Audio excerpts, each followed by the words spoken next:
Bueno, yo te comentaba que viste, me desempeño en el Consejo de los Derechos de Niñas, Niños y Adolescentes, que es el órgano administrativo de aplicación de Ciudad de Buenos Aires, de la ley, bueno, de la 26.061 y puntualmente de la 114 también, que es la ley local sancionada allá en 1998. Y puntualmente coordino la unidad técnica especializada en maltrato infanto-juvenil, que es un equipo interdisciplinario que tiene dentro de sus funciones la tarea de evaluar situaciones específicas de maltrato infanto-juvenil a pedido de defensorías zonales o programas que lleven adelante, bueno, justamente las medidas de, por ejemplo, las medidas de protección, y también de efectuar capacitaciones. Por lo tanto, nosotros hemos trabajado a nivel conceptual ya desde que empezamos a existir comunidad en el año 2012, en el estudio y en la publicación también de conceptos ligados al maltrato infanto-juvenil, y también, bueno, en el intento de actualizarlos, porque entiendo la provisoriedad en tanto hay algo de la época que siempre empuja a, digamos, a poder intervenir en función de comprender las dinámicas que van cambiando, y en ese punto entonces la conceptualización también requiere de un esfuerzo constante de comprensión y de teorización. Entonces, en ese sentido, digamos, hemos construido una definición de maltrato infanto-juvenil, sabiendo que hay varias previas, si bien la historia no deja de ser relativamente reciente, porque en 1962 más o menos Kempe formaliza por primera vez una definición de maltrato físico, en función de lo que él detectaba en su consultorio, ¿no? de las lesiones, de las fracturas que detectaba a nivel traumatológico, y a partir de ahí define lo que es el síndrome del niño paliado. Y luego nos encontramos con que ha habido siempre como una dificultad en alcanzar definiciones, ¿no? Como que suelen ser muy descriptivas. Nosotros la última que hemos elaborado y que estamos pronto a publicar, decimos ahí que desde la perspectiva de la promoción y protección integral de derechos, entendemos por maltrato infanto-juvenil a todo acto que por acción u omisión cause en la niña, niño o adolescente un daño actual o potencial con capacidad de producir trauma físico y o psíquico ejercido por personas, grupos de personas o instituciones que sostengan con la niña, niño o adolescente una relación asimétrica de poder basada en la dependencia, la autoridad y en la confianza. Digamos, esta definición de maltrato infanto-juvenil, en principio su objetivo es ubicar el fenómeno del maltrato infanto-juvenil dentro del campo de la violencia, pero con su particularidad, o sea que no es un sinónimo de la violencia, sino que es un modo particular de la violencia. Esto implica que se da siempre en el marco de una relación que antecede a esa violencia. Es decir, que el niño, la niña o el adolescente, que depende en la simetría de poder característica de un vínculo, depende en tanto, bueno, las relaciones de dependencia, de autoridad o de confianza que se dan respecto de esos adultos. Considerando que, bueno, que para ser más precisos, que no se requiere que esa diferencia esté basada en una cuestión de edad, sino que es una simetría de poder. Mayoritariamente suele provenir el maltrato de adultos a niños, niñas o adolescentes. Pero bueno, en algo que vos también mencionabas, por ejemplo, en el bullying es un modo de maltrato también en donde se ejerce de un niño hacia otro, también lo vemos a veces en situaciones abusivas sexuales. Entonces ahí lo que rige es efectivamente el abuso de esa simetría de poder. Y hay siempre una capacidad de producir daño, que es lo que llamo trauma. La ponencia en realidad se llama maltrato infanto-juvenil, el trauma y la vulnerabilidad en los lazos familiares. O sea que hay algo del trauma y algo de la vulnerabilidad que tenemos que ubicar, sabiendo que fundamentalmente el maltrato infanto-juvenil ocurre en los lazos familiares. Entonces, el trauma será efecto de esa capacidad de producir daño que tiene el maltrato. Ese daño puede ser actual, nos podemos encontrar con el momento en que el maltrato ocurre, con el daño como un efecto inmediato, o a veces es potencial, digamos que no se manifiesta de una manera inmediata, sino que esos efectos se registran y se perciben tiempo después, a veces mucho tiempo después, incluso a veces en la adultez. Eso implica que hay una marca psíquica que el maltrato deja, ¿no? Y a veces requiere de un otro evento que lo signifique como tal, como para que el efecto ese efectivamente se materialice. Pero bueno, si algo hay que prestar atención, además del daño, del trauma, de que es por acción o también por omisión, vamos a ver por qué, de que se ejerce por personas y grupos de personas, es en esa asimetría de poder, es en ese vínculo, y que ese vínculo está basado justamente por determinados lazos que establecen los niños respecto a sus adultos, de los cuales dependen, de los cuales tienen un vínculo de autoridad o de confianza. Bien, entonces como para ubicar algo de aquello en lo que ese ser humano se constituye, ¿no? Como hablamos de la constitución subjetiva, como el vínculo familiar como ese espacio privilegiado en donde el humano adviene tal. Entonces ya para tomar algunas referencias del psicoanálisis, ubico como ya Freud en sus primeros momentos de producción teórica en 1895 ubicaba el inicial desvalimiento del ser humano, ¿no? El modo en que viene y en el que accede a ser niño desde un primer estado de absoluto desvalimiento. Al punto tal que tiene que haber un individuo en carácter de auxiliador, un individuo externo, que opere las acciones que el niño no puede aún por sí mismo llevar a cabo para calmar, para poder satisfacer sus necesidades y para poder calmar incluso el cúmulo de afectos y de ansiedades que lo invaden. Requiere como que la acción específica sea llevada adelante por un otro que lo auxilie. Ese es el punto de absoluta dependencia. E incluso, bueno, nos dice Freud como que el ser humano aprende a discernir en el lugar del otro. Entonces tiene que haber un otro que responda al llamado de ese niño. Y esto es decisivo, es para su supervivencia, es absolutamente vital.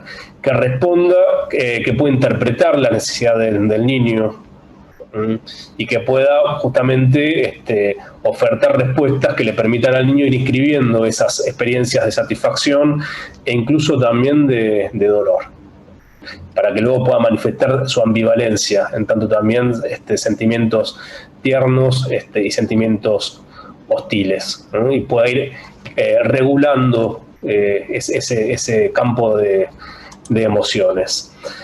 Con lo cual, además de algo del orden de lo que es la supervivencia a nivel de las necesidades, hay algo de la constitución subjetiva, del modo en cual, digamos, el sujeto adviene al campo de la socialización. Incluso algo del propio juicio se va a poder formar a ese nivel de incidencia, ¿no? Respecto de la respuesta que ese otro auxiliador le brinde, ¿no? El niño podrá empezar a formar cuestiones en relación a cómo percibe la realidad y a cómo empieza a poder establecer juicios, incluso de la presencia y de la ausencia, en tanto ese otro esté ahí sosteniendo respuestas en relación a la demanda del niño. Lacan también dice, bueno, en la conferencia de 1975 nos habla de la importancia, de la incidencia que tiene el deseo para el sujeto humano incluso antes de su llegada al mundo, ¿no? Como hay algo de lo que es hablado, pensado, deseado, fantaseado, que va a escribir condiciones de posibilidad incluso antes de que advenga. Pero también nos dice que a veces cuando ese deseo no está de inicio, algo de los primeros bullicios, de las primeras manifestaciones del niño aún puede despertar ese deseo, ¿no? Y desencadenar esas respuestas. De todas formas, advierte que hay algo que no es igual en tanto a que ese deseo esté o no de inicio. Hay una cierta marca que se va a instalar en función de que ese deseo o no esté presente. Con lo cual, digamos, ya desde los inicios, que esas respuestas estén o no, son fundamentales para la constitución subjetiva, y también vamos a entender en esto que decíamos del maltrato infanto-juvenil por acción o por omisión, que esa presencia o ausencia va a marcar posibilidades totalmente fundamentales para el niño y digamos que esas operaciones no estén presentes, se inscriben ya dentro de lo que podemos llamar el maltrato infanto-juvenil, que es grave en esas primeras instancias de supervivencia, tanto por cuestiones relacionadas al maltrato emocional como a la negligencia emocional o incluso al abandono. Entonces encontramos distintas formas posibles. Si entendemos al maltrato dentro del campo de la violencia como un modo particular, luego hay distintas modalidades de maltrato. Tenemos las prevalentes, con las que fundamentalmente se trabajan: el maltrato físico, el maltrato emocional, la negligencia, el abandono y el abuso sexual. Y luego hay distintas modalidades que se van conceptualizando. Por ejemplo, esto que yo decía de actualizar los conceptos. Hoy en día también trabajamos con la definición, por ejemplo, de grooming, de sexting o de sextortion o de ciberbullying, que hace unos años atrás no las teníamos. Entonces hemos tenido la necesidad de elaborar esa conceptualización y de continuar trabajando con otras, también como la explotación sexual, el maltrato institucional, la explotación laboral, el maltrato prenatal, ¿sí? El ocultamiento de la identidad, que es una que he conceptualizado en el último tiempo en función de ese particular maltrato emocional que sean los procesos adoptivos. Y para decir algunas cuestiones, quería en relación en especial al maltrato emocional, porque es el más difundido, es el que siempre, cuando hay maltrato, siempre hay maltrato emocional. Siempre acompaña, digamos, otras modalidades de maltrato. Puede estar por sí misma o puede estar acompañando, digamos, en algo de lo que podemos llamar también polivictimización, como distintos modos, acompañar el maltrato. Si hay abuso sexual, sin dudas también hay maltrato emocional. Si hay maltrato físico, sin dudas también hay maltrato emocional. ¿Y qué decimos que es el maltrato emocional? Nosotros en 2012 proponíamos que el maltrato emocional, llamamos maltrato emocional a la hostilidad, al rechazo, ¿no? A la denigración verbal, a la descalificación, a la indiferencia, o sea que también es por acción o por omisión, a cualquier acción que humille al niño, la niña o el adolescente, proporcionándole un contexto de desarrollo emocional inestable o amenazante, siempre por parte de los adultos de los cuales depende, ¿no? O alguna otra persona en relación de autoridad, confianza o poder. Y así como es el más difundido, también es el menos detectado, el más invisibilizado, el más también justificado, por lo cual, pero que efectivamente deja marcas, y son de esas marcas que usted también, Rita, decía, se reproducen, ¿no?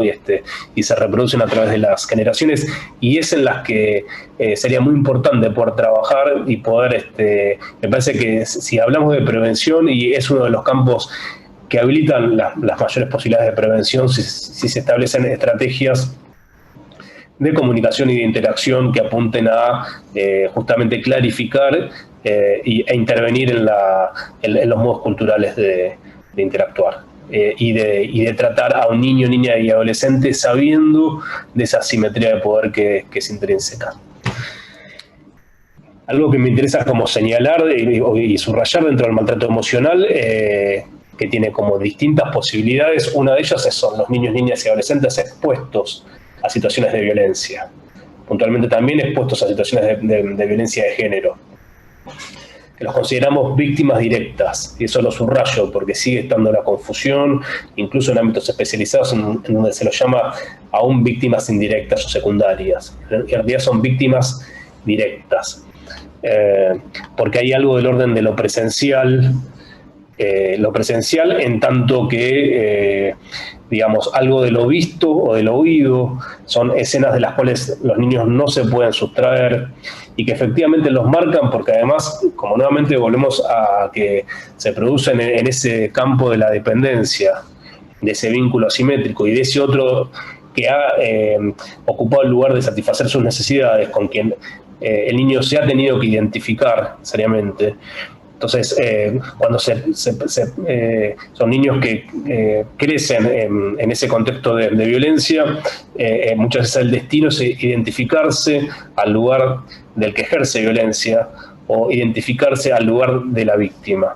Y en ese punto, que son identificaciones de carácter inconsciente, encontramos como el campo que después perpetúa a nivel de las generaciones las situaciones de violencia de género, y que son difíciles de trabajar, y los equipos esto lo saben, tanto aquellos que trabajan con masculinidades violentas como aquellos que trabajan con víctimas de violencia. Por lo cual es muy importante considerar a los niños que se encuentran expuestos a situaciones de violencia y de violencia de género dentro de sus familias, víctimas directas, y que requieren atención e intervención en ese momento. Ellos son víctimas también y sus derechos, por lo tanto, se encuentran vulnerados. Es muy importante que los equipos visibilicen eso, las instituciones también, y por supuesto el Estado.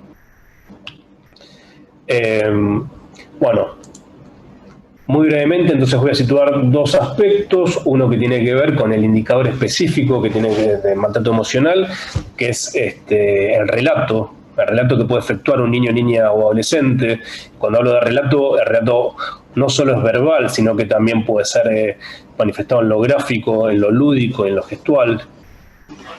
Tendrá un contenido, un modo, un algo que el niño le dirige al otro, en tanto palabras, en tanto gestos, en tanto dibujos, y un afecto que lo acompaña.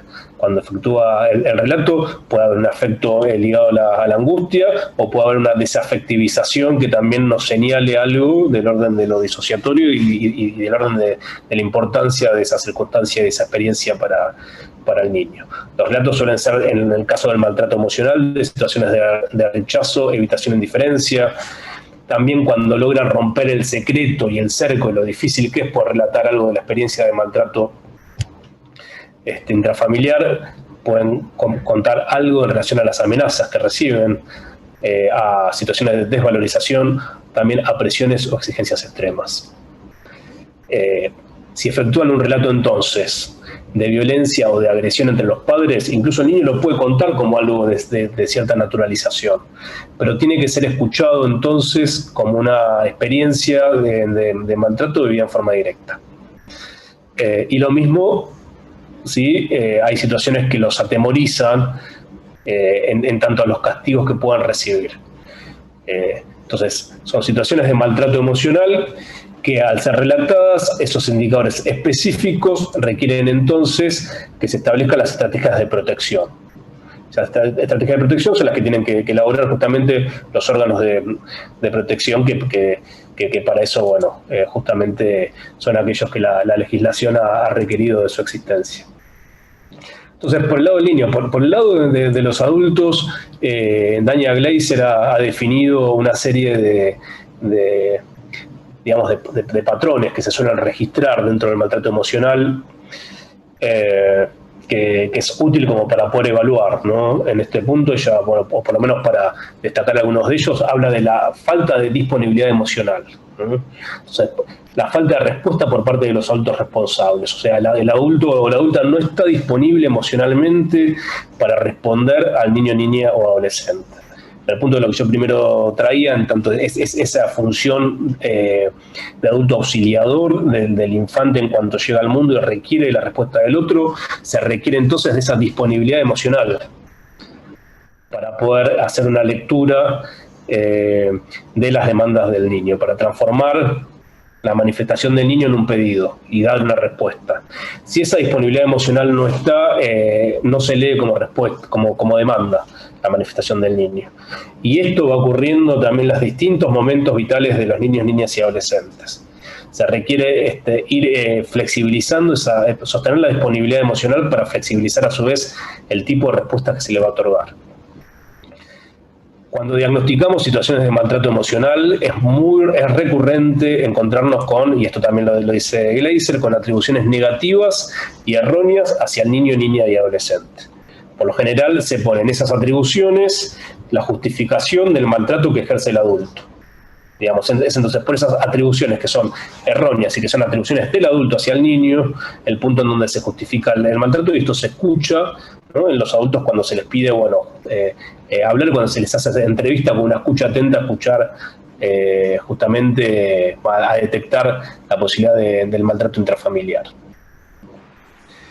Bueno, con eso se obtienen interacciones inconsistentes, inapropiadas, que no contemplan tampoco los tiempos subjetivos de los niños, porque suele haber una falta de reconocimiento en lo que respecta a los procesos de individualidad de los niños, niñas y adolescentes. Suele haber una falta de respeto por las fronteras psicológicas entre unos y otros. Se les suelen pedir a los niños respuestas y reacciones que son propias del mundo adulto, desconociendo la particularidad de cómo responde un niño, niña o adolescente. En ese punto creo que también se puede hacer una prevención en cuanto a una transmisión y una educación que prevenga. Sobre todo, bueno, en los casos en los cuales el tipo de maltrato y el maltrato emocional se da justamente sostenido en pautas recibidas. Sostienen pautas en considerar la crianza, en repetir aquellas pautas que se ha recibido en la propia infancia. Entonces, sobre eso hay que trabajar, destituyendo esos mitos.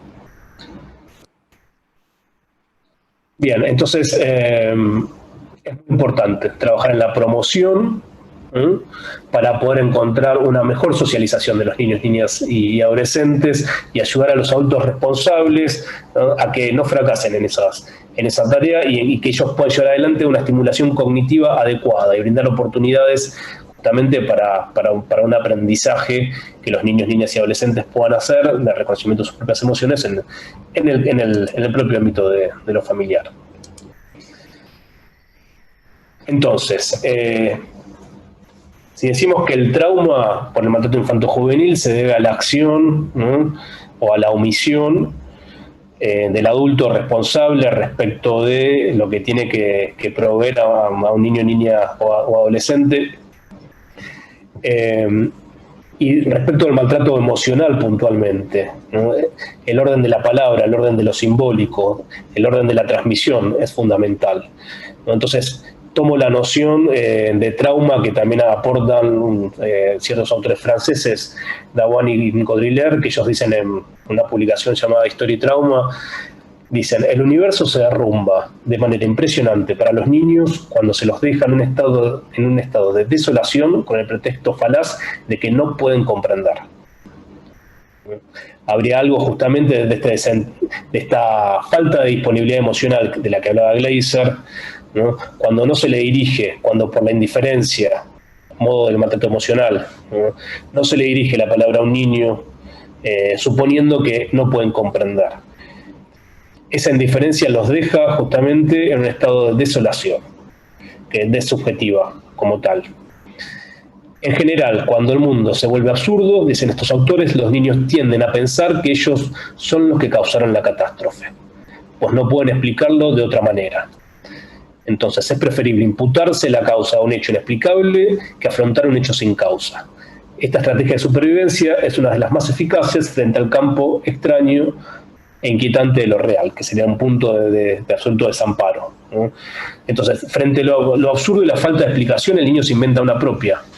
El niño requiere, para no quedar subsumido en la angustia, el poder valerse de alguna teoría propia frente a lo que ocurre. Muchas veces esa teoría es hacerse culpable de lo que pasa. Y ese es un efecto propio del trauma. Ahí encontramos uno de los modos del trauma, del maltrato y específicamente del maltrato emocional. Si entendemos aparte como trauma aquellas cantidades que exceden la posibilidad de elaboración del aparato psíquico, que no encuentra reparos previos, que traspasa de una sola vez los diques psíquicos que un niño puede llegar a establecer. Frente a ese momento, ese es el punto de derrumbe, es el momento en el cual justamente el niño se encuentra sin la posibilidad del auxilio del otro que lo sostenga. Acá estoy. Bueno, Nenina, acá estoy yo avanzando en la exposición, ya pronto también Muy bueno tu disertación. Aclaro que creo que es importante aclarar, sobre todo en este eje que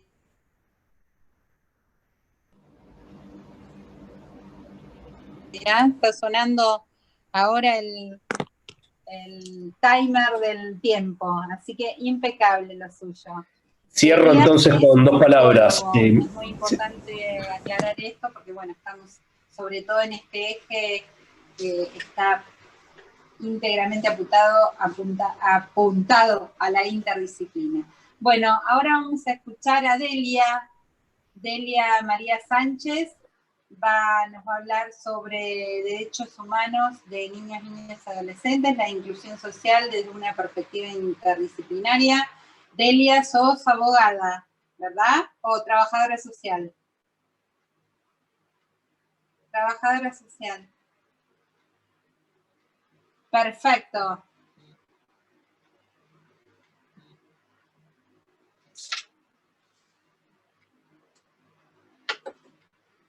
Ahí se quedó colgada la imagen. Ahí está, vamos a apagar los videos porque evidentemente quizás no tenés buena señal de internet. No, vos no. Ahí está. Sí, perfecto.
Bueno,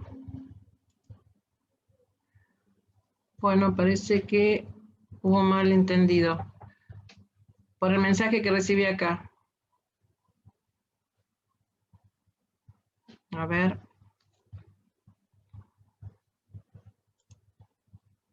¿Hay alguien que me escucha? ¿Hola? Sí, se escucha bien. Ah, bueno. Bueno, yo voy a compartir pantalla. A ver si vamos a poder.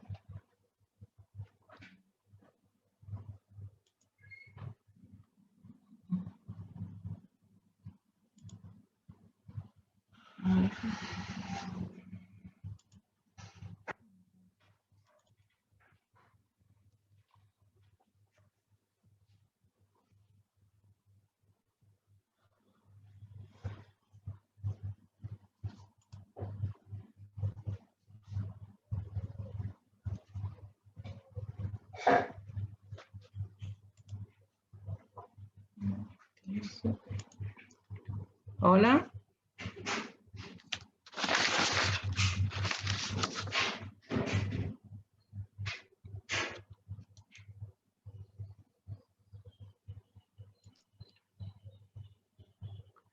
¿Hola? Sí, se escucha y se ve bien, ¿eh? Ah, bueno, porque no sabía.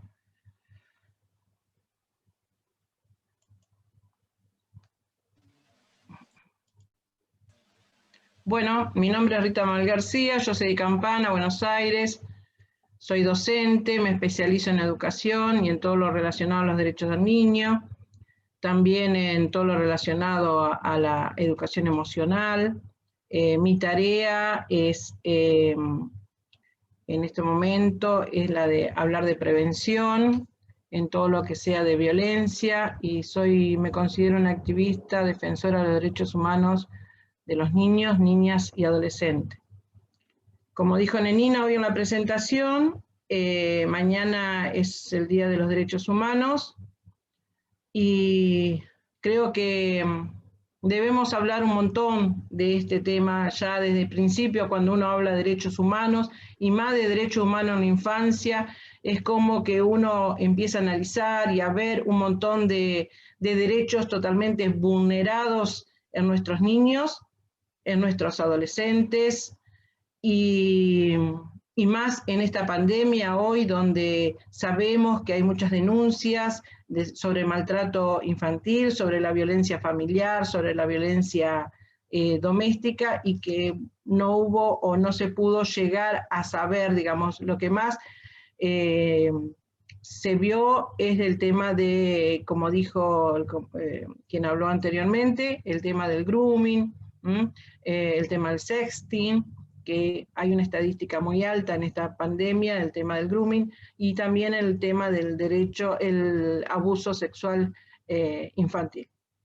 Nosotros, por ejemplo, en la zona tenemos varias denuncias de este tema de maltrato infantil en cuanto a los derechos, en cuanto al abuso sexual infantil. Y mi título, como ustedes ven, protección y satisfacción, bienestar infantil, totalmente desde mi lado, vulnerados.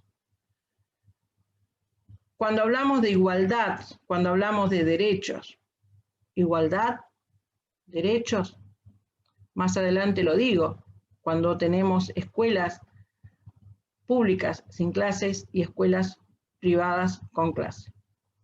Las personas tienen una serie de derechos llamados derechos humanos, son iguales para todos y no hacen distinción por la raza, la lengua, la discapacidad, la nacionalidad o el sexo, entre otros aspectos. Eso dice que de los derechos humanos, que son iguales para todos.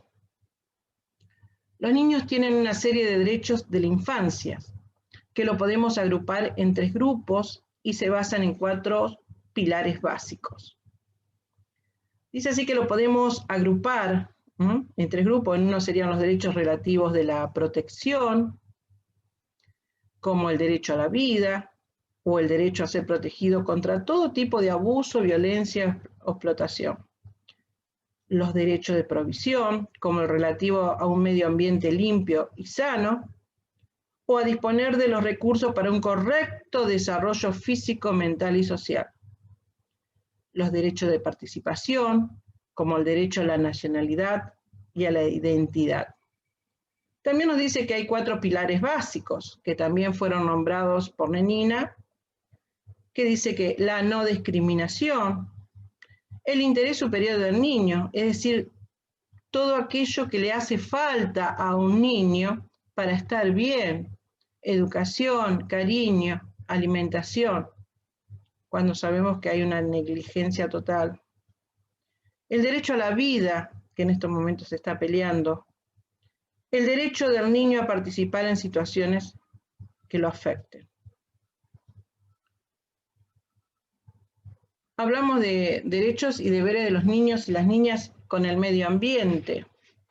Acá yo busqué, me informé en los niños que están en los basurales, buscando comida o buscando cosas para vender. Nosotros sabemos que tenemos una convención, la Convención sobre los Derechos del Niño fue aprobada en el año 89 por Naciones Unidas y contempla los derechos y deberes de los menores de 18 años. Su cumplimiento es obligatorio para todos los estados que la firmaron y deben informar al Comité de los Derechos del Niño sobre las acciones que realizan para su aplicación. Yo desde mi lugar veo los derechos de los niños totalmente vulnerados. Hoy, más que nunca, sabemos que tenemos una ley, que es la 26.061, que habla de, tenemos 10 derechos principales, también se habla del derecho de ser oído, que es uno de los principales derechos. El artículo 31 habla del derecho a jugar, el derecho del niño al descanso, al esparcimiento, al juego y a participar en las actividades recreativas propias de su edad. El juego dice que es una parte esencial del desarrollo de cualquier niño y ayuda a que cada niño tenga una infancia saludable desde el punto de vista físico y de las emociones. Cuando tenemos niños en la parte, en el norte de nuestro país, como ustedes ven en esa foto.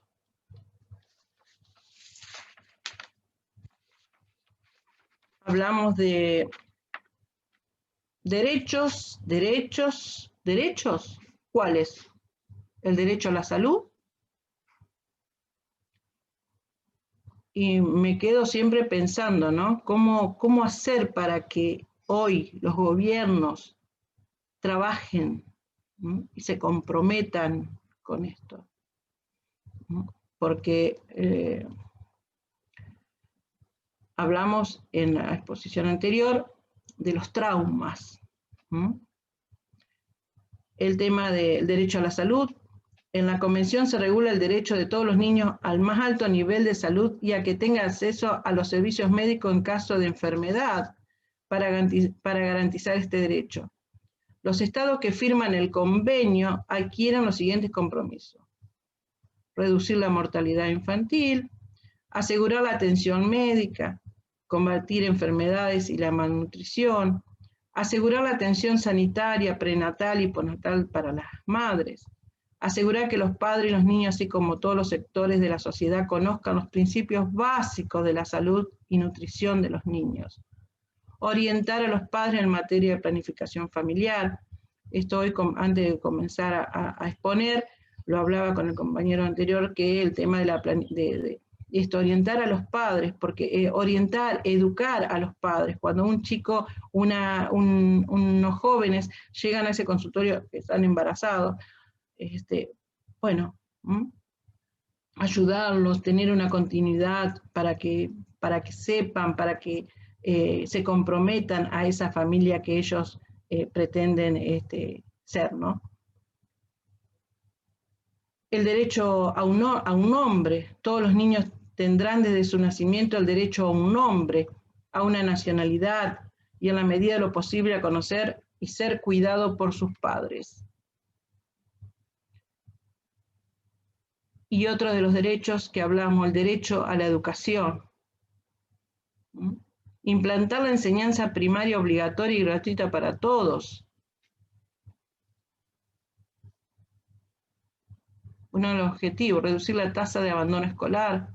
Cuando sabemos que hoy en la pandemia muchos chicos no se conectaron, cuando antes de la pandemia sabíamos la cantidad de abandono escolar, también llamado deserción escolar.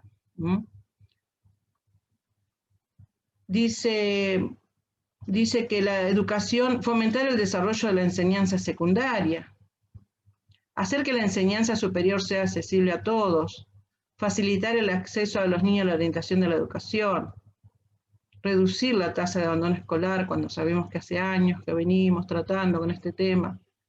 Yo tuve la suerte de poder saber y estar trabajando en todo los relevamientos, ¿no?, de ese abandono escolar. La cantidad de chicos que empiezan en el secundario, primer año, 4 primer año, hasta 5 primer año, cuando llegan al tercero no llegan ni a completar un año para un tercero. Y otra de las cosas también, el derecho a no trabajar, el maltrato El trabajo infantil. Acá, yo lo que le dije, ¿no? La enseñanza obligatoria, pero ¿y la igualdad? ¿Dónde está la igualdad que buscamos para nuestros niños, para nuestros adolescentes? Hoy, provincia de Buenos Aires, vuelvo a decir, escuelas públicas vacías, escuelas privadas concurren, no continuamente, pero sí están concurriendo. Derechos de igualdad para todos los niños, misma ciudad, distintos lugares. Igualdad de oportunidades, ¿se vulneran los derechos de los niños? Este tema que hoy yo expuse, hablo, es algo como de reflexión, ¿no? Y que creo que los que estamos en esta actividad de hablar de prevención, de hablar de informar, de comunicar, tenemos que hacer llegar todo esto a quienes hoy nos representan, porque ellos tienen mucho que ver en todo esto. Vuelvo a repetir, derecho de igualdad para todos los niños, misma ciudad, Campana, distintos lugares. Un objetivo. El objetivo de todos los derechos es que los niños tengan una infancia feliz y sana, en igualdad de condiciones, con independencia de su sexo, religión y nacionalidad. Habló el compañero anterior, no al maltrato infantil, que dice que la Convención de los Derechos Humanos ha mostrado la necesidad de garantizar protecciones jurídicas y derechos específicos para la infancia, y deja en claro que cada niño o niña no es propiedad de los padres ni del Estado, ni simple objeto de preocupación. Nenina hablaba de los hijos puestos como escudos, cuando hay una separación entre los padres. El respeto de la dignidad, la vida, la supervivencia, el bienestar, la salud, el desarrollo, la participación y la no discriminación del niño como portador de derecho debe afirmarse y defenderse como objetivo primordial de las políticas de protección de los Estados partes. El tema que venimos hablando desde el maltrato infantil desde mi lugar, el tema del abuso sexual infantil. El tema de las redes sociales. Y decimos no a la violencia, la niñez en casa sin violencia, porque la mayoría del maltrato infantil, dentro del abuso, siempre es intrafamiliar. Un niño o una niña es el tesoro más grande del mundo. Cuidarlos con el ejemplo para que sean hombres y mujeres de bien. Bueno, esta es mi exposición. Un poco de reflexión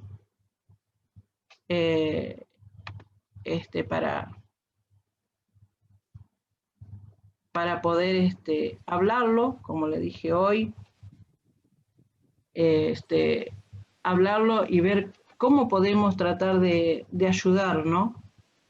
Desde el lugar donde estamos, o también a comprometernos un poquito más desde donde estamos para poder ayudar y no tener...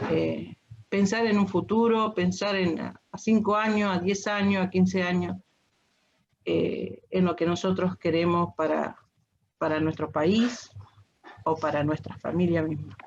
Bueno, muchísimas gracias.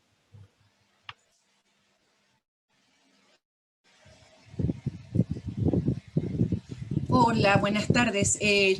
Gracias, Rita. Habla Sandra. Me escribió, no sé si me escuchan, pero me escribió Nenina. No sé si me están escuchando.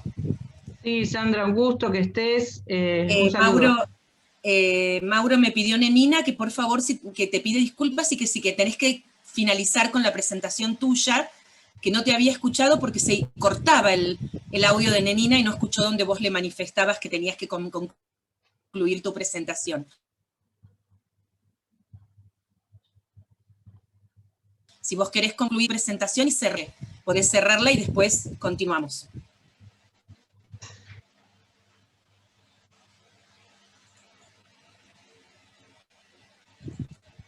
No sé si está, Sandra, si no seguimos con la otra Hola, sí, tenía un problema Bueno, Mauro. con la máquina, que de hecho, ¿me escuchan ustedes?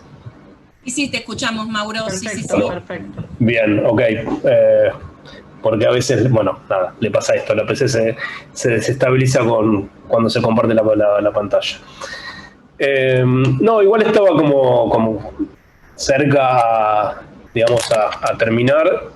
En algún punto, bueno, quería como cerrar remarcando que además de esta cuestión que yo señalaba del trauma en torno a la vulnerabilidad y pensando justamente como hay algo de lo transgeneracional que se reitera, ¿no? En relación a estas marcas que el maltrato y la violencia van inscribiendo y que se repiten, que así como el trauma queda enmarcado justamente en esa imposibilidad de responder a los estímulos que trasvasan la posibilidad de respuesta psíquica, y que van a dejar como marca justamente algo en el vínculo con el otro, algo en la relación con el otro, tanto a no reconocer las situaciones de violencia como a reiterarlas. La vulnerabilidad queda entonces del lado de los lazos familiares, del lado de entonces lo que se va a transmitir de generación en generación en relación a esos modos de vínculo. Entonces, si ubicamos el trauma como modo del maltrato de los niños, niñas y adolescentes, e incluso que perdura en la adultez, como una marca del desamparo, la vulnerabilidad, podemos pensarla en los lazos familiares, y creo que a partir de ahí es donde también tenemos que pensar las intervenciones. Entonces, esas intervenciones se pueden pensar tanto desde abordajes especializados que trabajen incluso en tratamientos individuales o grupales con niños, niñas y adolescentes, en tratamientos vinculares también, y en tratamientos con padres o con adultos responsables respecto a las dificultades en la crianza. Y por otro lado, un otro tratamiento es más del orden de lo preventivo, de la promoción que debemos reclamar al Estado para que pueda efectivamente tomar a su cargo la transmisión, así como la ESI cumple una función fundamental ahora y permite incluso la detección de situaciones de abuso y de maltrato. Me parece que a nivel del maltrato emocional esto aún está pendiente. Y bueno, con eso cierro. Bueno, muchas gracias, Mauro, muchas gracias. Bueno, justamente terminando con lo que decías, vamos a dar comienzo a la exposición de Desiree Mota. Hola, estoy ayudando. ¿Cómo estás, Desiree? Presentate vos, contanos un poquito quién sos, y vas a estar hablando de ESI específicamente, ¿no? Desde casa, como herramienta preventiva frente a las vivencias. Así que bienvenida, gracias. Bueno, gracias. Bueno, mi nombre es Desiree Mota, soy estudiante de Derecho y soy presidente de la ONG Mujeres por Pinamar. Desde la institución integramos la mesa local de la mujer y diversidad sexual, en sintonía con el Ministerio Provincial, y soy promotora en perspectiva de género y diversidad. Desde la institución, en realidad, si bien nos trabajamos directamente con mujeres víctimas de violencia, realizamos asesoramiento, contención y acompañamiento, estas situaciones, entendiendo que la mayoría llegan a nuestra institución con niños y niñas, nos llevó a ayornarnos en lo que tiene que ver con niñez y sobre todo en el factor de comunicación, ¿no? Por eso quise un poquito poner en escenario, digamos, problematizar sobre estas cuestiones, como para entender cuán importante es acompañar desde casa todos esos conocimientos que en principio se dan desde instituciones educativas. Ante todo me gustaría contar, y en sintonía con lo que contaba Rita, ¿no? Todo lo que tiene que ver con el marco jurídico de lo que es niñez y adolescencia. Nos situamos con la Convención de los Derechos del Niño. Con esta convención nace una nueva institucionalidad. ¿Sí? Perdón, voy a compartir pantalla, así les muestro el Power. Perdón, pero tuve un problema técnico también, así que estoy desde varios dispositivos.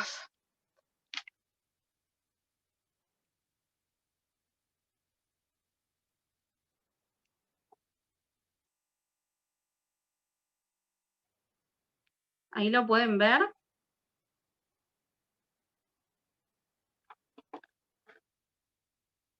Sí, sí, Desiree, se estaba viendo, sí, se ve muy bien.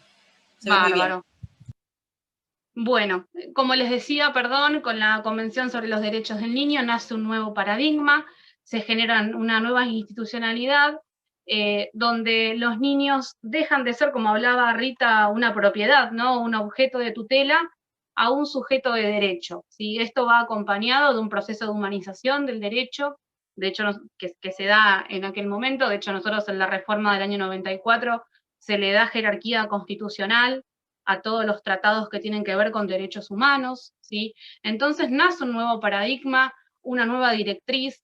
El interés superior del niño se convierte en un principio rector, que trabaja como herramienta para la interpretación del derecho y la integración de la totalidad del ordenamiento jurídico, ¿no? O al menos así debería.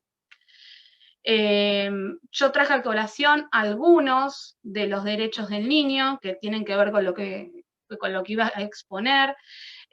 Cuando hablamos de niños como sujeto de derecho, hablamos de que tienen que ser oídos, que su opinión debe ser tomada en cuenta. Es muy importante tomarlos como sujetos activos de cambio dentro de los espacios sociales donde participan.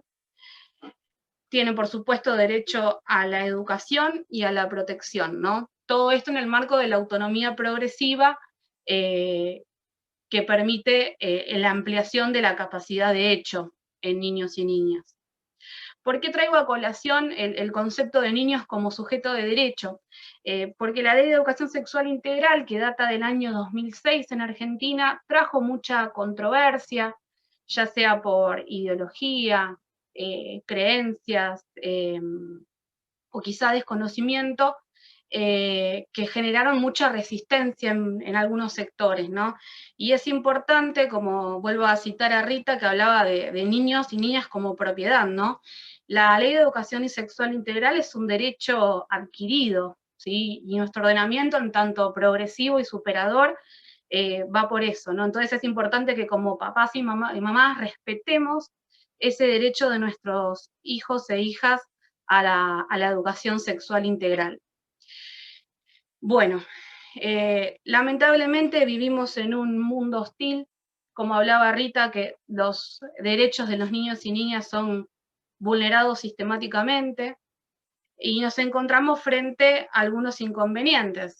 ¿Cuáles serían si estamos hablando que tanto el ordenamiento jurídico internacional como a nivel nacional tiene leyes que los protegen? Lo que sucede es que el paradigma patriarcal y adultocentrista, cuando hablamos de adultocentrismo hablamos de esto de no contemplar a niños y niñas como sujetos de derecho, ¿no? Atraviesa la administración de justicia y a los dispositivos estatales que no trabajan con debida diligencia. Es por eso que como sociedad y agentes activos de esta sociedad, es importante que nos sintamos interpelados y seamos garantes de estos derechos de niños y niñas. ¿Y por qué hablamos entonces vinculado a esto, a la ESI? Porque justamente la ESI es un derecho que libera y a la vez protege, ¿sí? ¿Por qué digo esto?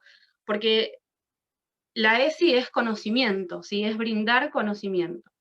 El conocimiento nos libera en tanto nos muestra las cartas y nos permite elegir de manera libre y consciente. Y a la vez es una herramienta de protección, porque si nosotros sabemos lo que está sucediendo, podemos identificar determinadas situaciones que estemos de acuerdo, que nos gusten o no, ¿sí? La ESI lo que hace es trabajar por derechos, como comentaba, que son personalísimos, vinculados a la salud física, emocional y sexual de niños, niñas y adolescentes. Lo que intenta es trabajar de manera integral. Les cito brevemente el artículo 1 de la ley 26.150, que nos dice que todos los estudiantes tienen derecho a recibir una educación sexual integral respetuosa de las diversas perspectivas, convicciones y creencias, con carácter formativo y basada en conocimiento científico. A los efectos de esta ley, entiéndase como educación sexual integral a la que contempla y articula las dimensiones biológica, psicológica, social, afectiva, espiritual y ética de las personas, de forma congruente con un enfoque de derechos humanos. A mí me interesa trabajar o visibilizar dos ejes importantes de la ESI. Por un lado, su carácter preventivo, ¿no? Nos paramos antes de que sucedan las cosas, en cuanto a conocimiento, permite desandar ciertos caminos, de construir situaciones, no solo en cuanto porque se habla, o sea, al ser ley de educación sexual integral, uno quizás, el propio concepto nos lleva a pensar solamente en la sexualidad y en el género, pero en realidad hablamos de herramienta preventiva porque trabaja en la interseccionalidad, ¿no? Trabaja en el desandar esos caminos hegemónicos que no solo tiene que ver con el género, sino con la ideología, con la raza, con la religión, con la diversidad corporal, con un montón de cuestiones. Y por otro lado, la ESI como herramienta de comunicación frente a situaciones de violencia, sobre todo en los abusos, ¿sí? ¿Por qué hablamos de ESI como herramienta preventiva frente a las violencias? Porque la violencia, sobre todo la que tiene que ver con motivos de género, es una expresión cultural que es aprendida, ¿sí? No es innata. Es el producto de una sociedad que tiene una base de creencias que produce normas sociales. La ESI nos permite conocer estas normas que habilitan la violencia para poder deconstruirla. Y deconstruir no significa destruir, deconstruir significa despojar ciertos conceptos hegemónicos, preestablecidos, que nos limitan y nos condicionan. ¿Sí? Es muy interesante el concepto de desconstrucción de Judith Butler, los invito a que lo lean porque es muy interesante. Entonces, en este sentido de deconstrucción, donde vivimos bajo un código que habilita y naturaliza la violencia, tenemos que lograr que la violencia nos resulte extraña. Y en este sentido, en cuanto a las normas que hablábamos sociales, hay valores patriarcales y heteronormativos que condicionan a niños, niñas y adolescentes en sus emociones y libertades. La ESI trabaja en pos de permitir habitar la diferencia, y esto, insisto, en la diferencia, estamos como en un momento histórico bisagra que tiene que ver con, por un lado, la sexualidad y por otro lado, la identidad de género, ¿no? Pero la ESI no trata solo eso, sino la interseccionalidad y todo lo que tiene que ver con nuestra persona, nuestra religión, nuestras creencias, nuestras costumbres, nuestra nacionalidad, y todo lo que nos hace como personas, ¿sí? La ESI lo que intenta es habilitar también la diferencia y comprender que no hay un manual de instrucciones para hacer y que no está mal que yo sea, aunque no encaje en esos estándares preestablecidos.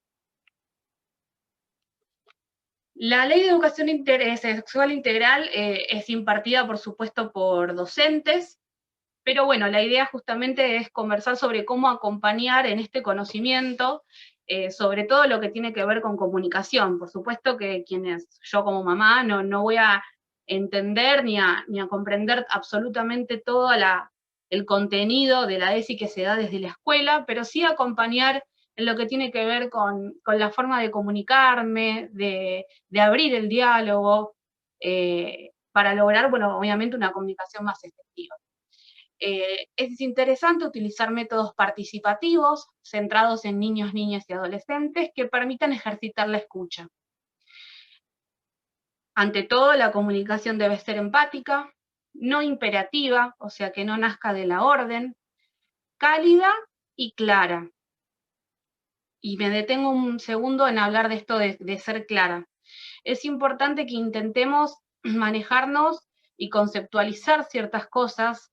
El lenguaje codifica todos aquellos pensamientos que nosotros tenemos, ¿no? Hay un significado y un significante. Ponerle palabras a determinadas ideas o situaciones permite que niños y niñas puedan comunicarlo más fácilmente lo que les está sucediendo, lo que les sucedió, lo que sienten, deseos, anhelos, ¿sí? Entonces es importante poner en palabras claras, ¿sí? Y esto vuelvo al concepto de adultocentrismo, ¿no? A veces, incluso, bueno, es un mea culpa, a veces subestimamos a nuestros hijos entendiendo que son chicos, que no nos van a comprender, y si nosotros sabemos comunicar, niños y niñas nos van a entender. Y bueno, y ahora, como les decía, había dos ejes, todo lo que es lo preventivo, esto de desandar todo lo que tiene que ver con las normas preestablecidas. Me ubico en el segundo eje, que tiene que ver como ESI como herramienta frente a los abusos, ¿no? La Ley de Educación Sexual Integral está comprobado que ha permitido que muchos niños y niñas puedan comunicar situaciones de abuso. Tengamos en cuenta que la ESI, si bien es del año 2006, tiene un artículo donde permite cierta discrecionalidad a cada institución educativa sobre cómo dar la ESI, ¿no? Entonces no se ha establecido de forma uniforme y universal, digamos. Fue bastante complejo eso, sin embargo ha tenido muy buenos resultados. Es importante también entender que la ESI no debe ser solamente un espacio curricular, sino que debe atravesar a la comunidad educativa en general y a todas las currículas, o sea, debe ser transdisciplinario y completo, ¿no? Por eso también es importante que nosotros estemos al tanto de cómo comunicarnos en este sentido para acompañar desde casa lo que se habla en las instituciones educativas, ¿no? Y ni hablar que debería darse también a nivel terciario porque los adultos tenemos mucho por aprender. Pero bueno, la ESI como herramienta frente a los abusos lo que hace es ayudar a identificar situaciones que no son correctas y promueve un vínculo de confianza para poder comunicar lo que pasa. Hay una canción, yo traje acá a colación en esta filmina, Hay secretos, se llama, es del grupo Canticuénticos, que es para niños, y para quienes tienen niños y niñas pequeños es muy triste, o sea, tener que hacer una canción así, pero es hermosa la letra y tiene una llegada a niños y niñas que es súper interesante para que la escuchen. Y bueno, hay dos ejes importantes para tener en cuenta al momento de abordar la comunicación con niños y niñas cuando queremos hablar de abuso, cuando suponemos que puede haber algo que no está bien, ¿sí? Ante todo, como hablaba antes, el tema de la orden, ¿no? Si nosotros manifestamos que nadie debe hacerte determinadas cosas, nadie debe, el niño lo toma como una orden. Y si algo sucede, lo puede sentir como una falta propia, ¿sí? Y ahí lo que generamos es culpa. Es importante que ante todo nosotros como adultos aceptemos y entendamos que son cosas que pueden pasar, que podamos comunicarles a nuestros hijos e hijas que hay adultos que hacen cosas que no están bien y que por supuesto no es su culpa, ¿sí? Entonces tenemos que habilitar esta situación porque lo que hacemos negándolo es generando esa sensación de haber hecho algo mal, ¿sí? Y por otro lado, como hablaba también Rita, entendiendo que el 70% de los casos de abuso se dan en el entorno familiar, hay dos cuestiones a tener en cuenta cuando hablamos del agresor. Una es que si creamos la imagen de un monstruo, de alguien lejano, no van a comprender los niños y niñas que esa persona tan cercana les está haciendo daño. Y por otro lado, a veces sucede, se nos escapa decir todas aquellas cosas que metafóricamente o no le haríamos a esa persona, que lo voy a matar, que lo voy a meter preso. Y justamente como el 70% de los abusos ocurren en el entorno familiar, el niño o la niña siente afecto por esa persona. Entonces no va a querer que le suceda nada malo. Entonces, si nosotros logramos una comunicación cálida, empática, contando que hay adultos que hacen cosas mal y que son cosas que pueden pasar, pero que si nos cuentan a nosotros, lo que vamos a hacer nosotros es trabajar para que no vuelva a suceder, para interrumpir automáticamente esa situación, lo que vamos a estar haciendo es desarticulando tres factores que lo que hacen es perpetuar la violencia, ya sea física o sexual, que son la culpa, el miedo y la vergüenza. Y bueno, justo que Mauro nos hablaba del trauma, ¿no? Cité esta frase para terminar, que el objetivo que deberíamos proponernos, tanto como papás, mamás, docentes y trabajadores vinculados, profesionales vinculados a niñez y adolescencia, es que criemos niños y niñas que no tengan que recuperarse de su infancia. Muchas gracias. Aquí termino. Gracias, Desiree. Gracias, muchísimas gracias. Muy interesante. Muchísimas gracias. Invitamos ahora... Perdón, ahí... Sí. Sí, Desiree. Decime.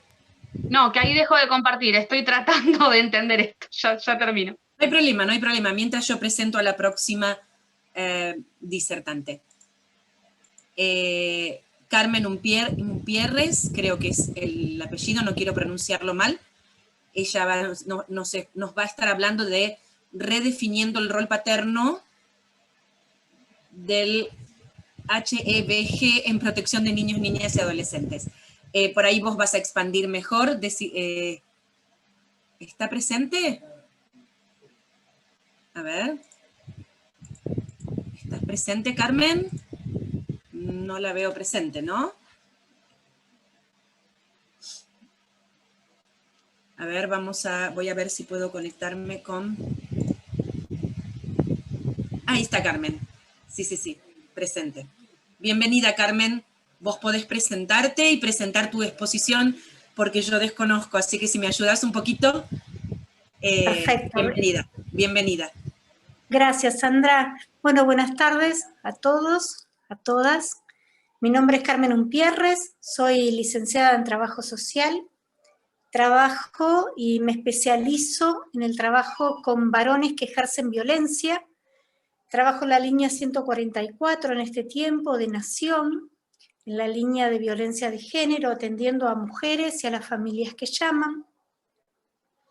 Ahí ya trabajo hace 5 años. Trabajo también en el municipio de San Martín, en el programa PIBE, Programa Integral para Varones que Ejercen Violencia de Género. ¿Sí?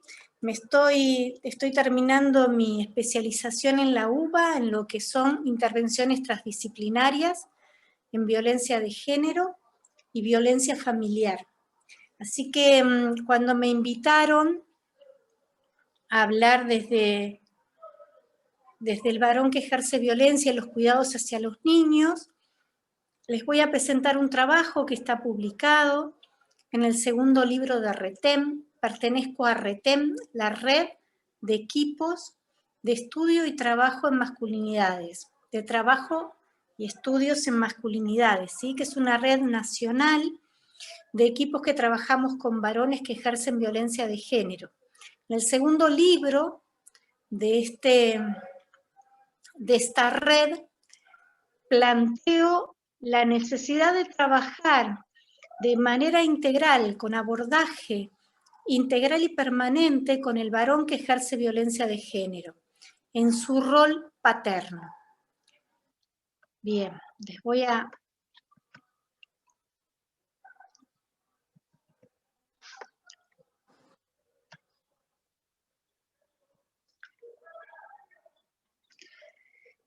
El varón que ejerce violencia de género llega, en la mayoría de los casos, derivado por la justicia, ¿sí? Algunos con denuncias, algunos con tobilleras electrónicas, con sistemas electrónicos de protección para la mujer, sus hijos e hijas, muchos impedidos de contacto de estos niños y niñas a los que proclaman amar, cuidar y que sean su vida. Entonces vamos a hablar de algunas de las características que este varón presenta. ¿Por qué hablo de redefinir el rol paterno? Porque no solamente somos una sociedad patriarcal, sino que también somos una sociedad adultocéntrica, donde el rol, el lugar, la posición del padre, ¿sí?, como adulto, tiene una significación y un significado con mucho más peso que el rol del niño o la niña. Algunas características del varón que ejerce violencia de género. Es un varón posesivo, ¿sí? No habla de nuestra nunca. sino que habla desde el determinante posesivo mi. Entonces a él, cuando llega, lo sacaron de su casa, era mi casa, mis hijos, mi auto, mi familia, mi niño, mi niña, ¿sí? Es mi todo, sin poder ver que las personas a las que describe desde esta posesión son eso, son personas. Pero desde esta postura patriarcal, desde esta base adultocéntrica, él es dueño, ¿sí? Entonces es muy difícil encontrar un varón que diga que lo sacaron de nuestra casa, que dejó de ver a nuestros hijos, porque el nuestro en general no corresponde a su vocabulario. A estos varones, lo que se les empieza a preguntar y a hacer reflexionar, a confrontar, ¿sí? Pero no confrontar desde la pelea, sino confrontar desde la relación. Algo que no les dije y que para mí es importante que ustedes sepan, que es mi postura de trabajo, y es la postura de trabajo de RETEM, como la red de estos equipos de trabajo y estudio en masculinidades, es que nosotros trabajamos desde la perspectiva de género y también desde la perspectiva de los derechos humanos.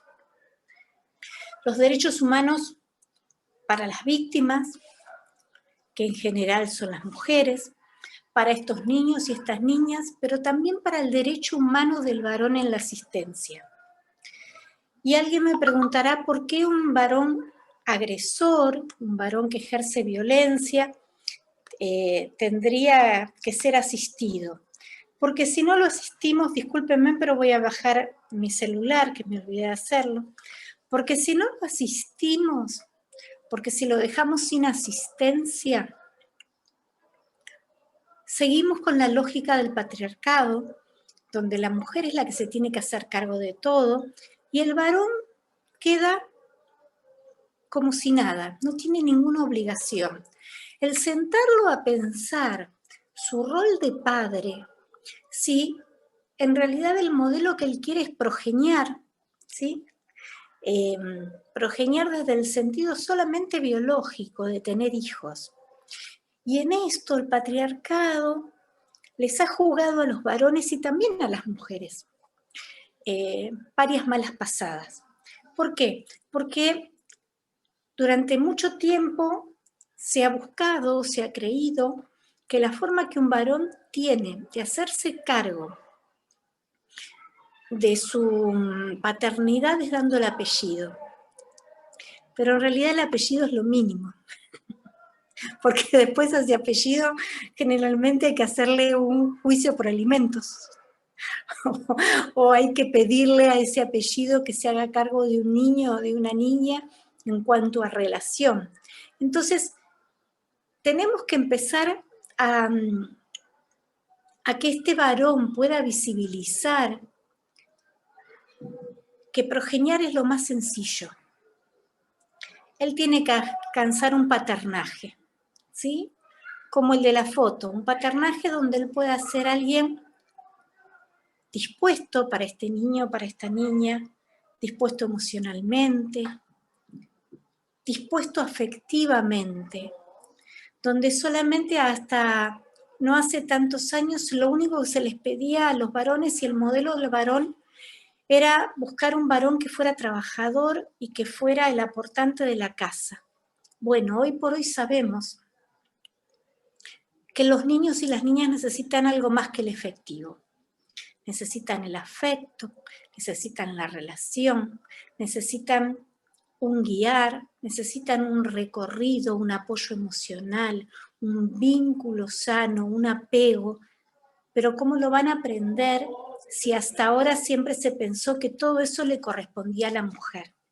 Entonces, sentar a este varón que ejerce violencia y que él pueda empezar a cambiar de progeniar, ¿sí? De procrear, de hacerse cargo, entre comillas, por dar el apellido, pero hacerse cargo íntegramente, emocionalmente, hacerse cargo en el tiempo. ¿Viene cansado del trabajo? Sí, igual que la mujer, que vienen cansadas de los trabajos de afuera y siguen los trabajos de adentro. Entonces, este modelo de cambio es un modelo que se le propone al varón. Porque entonces este niño va a poder tener menos baches en su adultez, en su formación como persona. Sabemos que un niño que es considerado, que es respetado, que es amado, un niño o una niña que tiene límites, va a poder tener también relaciones más saludables y va a poder tener vidas más saludables. Entonces tenemos que tender a que este hombre pueda paternar. Y acá viene un gran paradigma que hay que cambiar. El varón que ejerce violencia, ¿sí?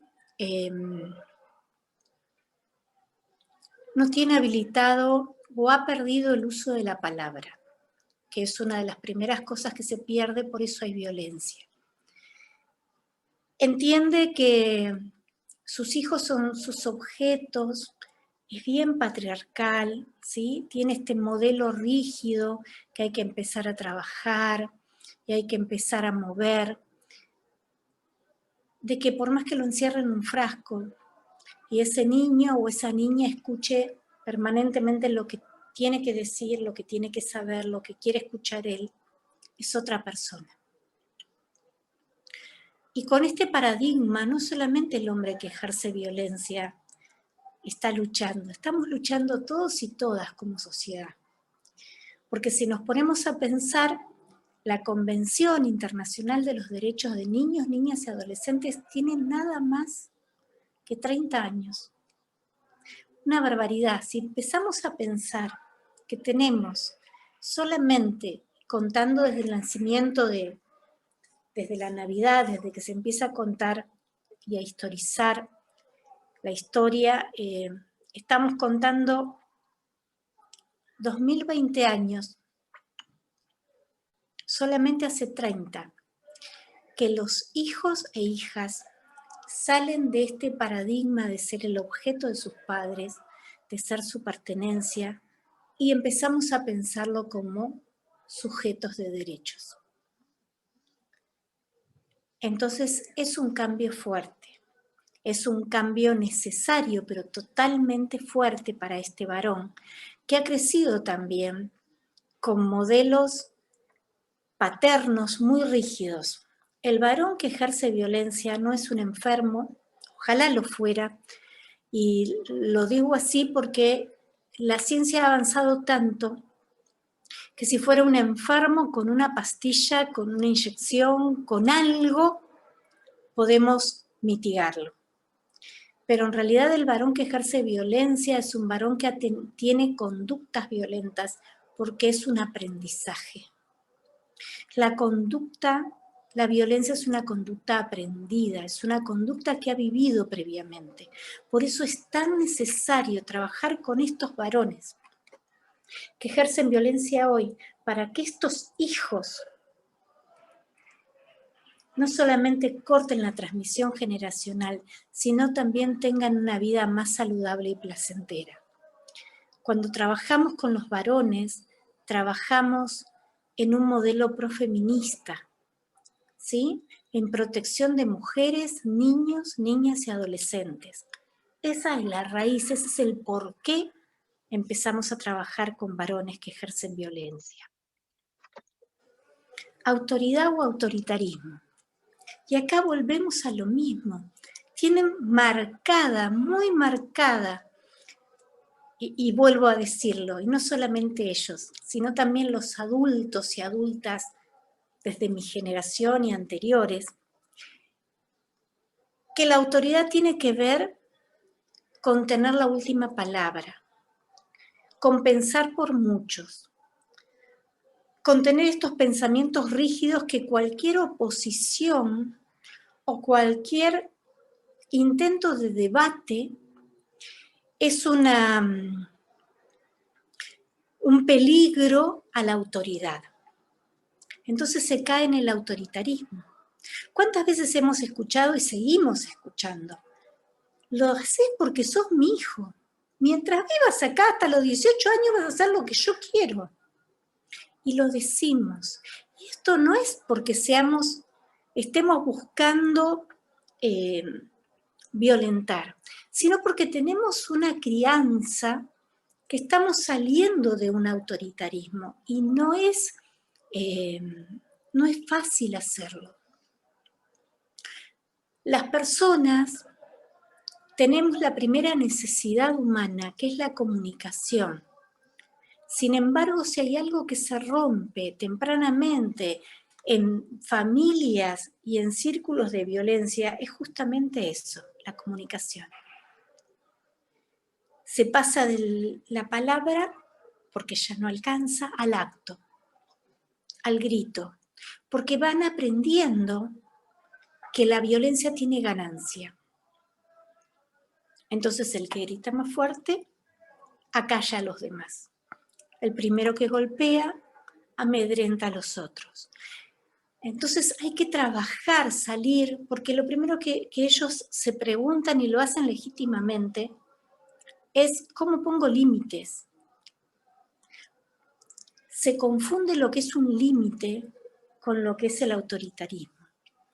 Entonces el límite, el poder entablar un diálogo, el poder estar sujetos y sujetas a que alguien nos diga que no está de acuerdo, que tengamos que debatir y que tengamos que sostener una postura,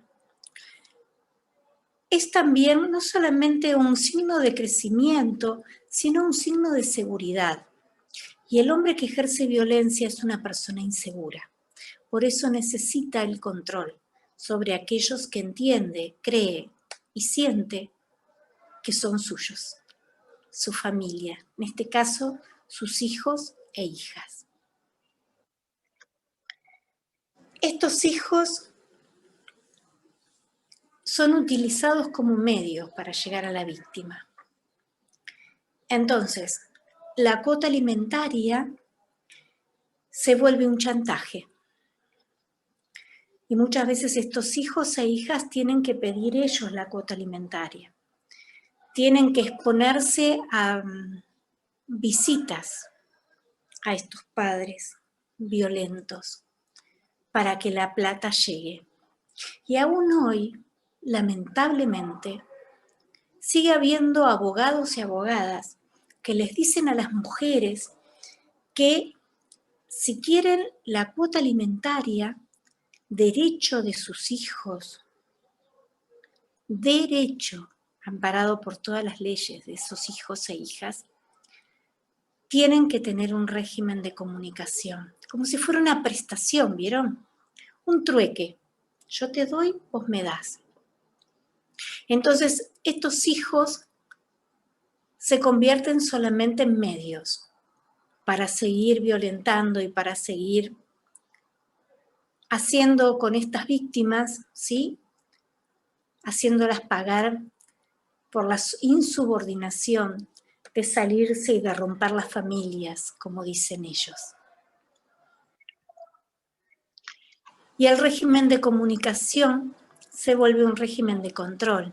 Entonces estos niños y niñas son usados para saber qué hace la madre, si alguien entra a la casa, si sale con alguien. Es muy común que las mujeres adelgacen y empiecen a frecuentar amistades y a veces hasta tengan la osadía de comenzar a arreglarse como antes no lo hacían, ¿sí?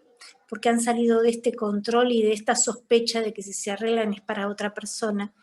Y estos hijos tienen que ser unos mini espías, convierten a sus hijos e hijas en mini espías para poder saber qué se hace adentro de la casa, cómo se hace, y deja de ser un régimen de comunicación donde un papá, un padre, puede querer saber cómo está, qué hace, cómo le va en el colegio. Algo que usamos mucho cuando los varones recién llegan a los espacios de atención, los hombres, es, y están con este discurso de que no pueden estar sin sus hijos, que ellos por sus hijos y por sus hijas dan la vida, de que se los saca injustamente de estas vidas de niños y niñas. Una pregunta que solemos hacer desde las entrevistas de admisión son las fechas de nacimiento. A veces da risa, pero a mí la verdad que me angustia. Es lamentable. No saben las fechas. Se confunden las fechas, se confunden los años. Porque esas son cosas de mujeres, señora. Ellas son las que están esos detalles. Bien. Bueno. Si vos te sentís tan mal por no tener comunicación con este hijo o hija, ¿por qué no hablas con la maestra? Porque no sabe. Porque no sabe cómo se llama la maestra. Porque no sabe cuáles son los compañeritos que él tiene. Porque no tiene idea, a veces ni a la escuela que va. Porque no sabe el nombre del pediatra. Porque no sabe cosas mínimas de este niño o de esta niña. Entonces, enfrentarlo a estas realidades, a desarmar estos discursos, pero no desde, ¿viste que no tenés idea? Sino hacerle ver todo lo que se pierde